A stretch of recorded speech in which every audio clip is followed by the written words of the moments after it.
big win considering all the circumstances. We were coming off two disappointing defeats, and we came back from a big margin, and it's just nice to win again. One thing nice about our team is we just refuse to lose.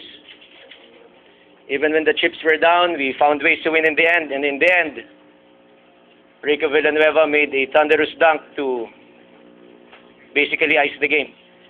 But what is so nice about our team, aside from the other things that I've said, is that we just want to be inspired. We're on the brink of losing our grasp in this conference, but just to see Romel Adukul in the same Pure Foods jersey again is enough inspiration, and we just tried to rally behind him. All is not lost. I think we still have a chance to really compete hard, and hopefully we can still make it to the top 5.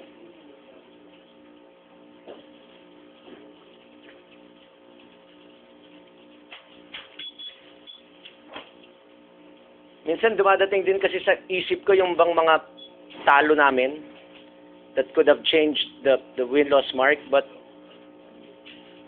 imagine we can compete against top teams, but somehow we struggle against teams that are either lacking in players or injured. But it is pretty much a test of character for us dahil ang sinasabi ko nga sa kanila, the test of character really is when you go up against teams who are struggling and you end up on top. But at least after 2 defeats against Rain or Shine and Santa Lucia, this is enough momentum for us to go for the final kill and hopefully salvage our conference.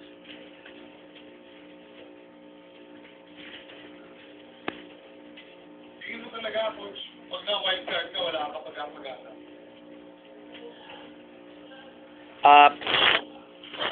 Meron pa rin naman, but of course it's easier if you make it to the top 5. And with the way the top teams are going down, and the teams who were languishing at the cellar for the longest time are going up, it just shows the parity in the league. Ang maganda lang ngayon is we gain enough confidence. If we end up in the wild card, then we know that we can compete. If we end up in the top 5, we know that we can go one level and end up in the semifinals. So ngayon, ang problema talaga namin yung confidence. And good thing, Chico contributed well, Topex contributed well, but we're just known to be a big 3 team yung James, Kirby, and Rico lang So if we have like Chico scoring 9, Topex scoring 9, Rich scoring 6, I think there's a bigger chance for us to win. We've been having problems with our offense. We've averaged 76, 71, so ilan yon? 73.5 in the last 2 defeats. And now we scored 96. So this is really a good stepping board dun sa aming gusto talaga na to win consistently up to the end.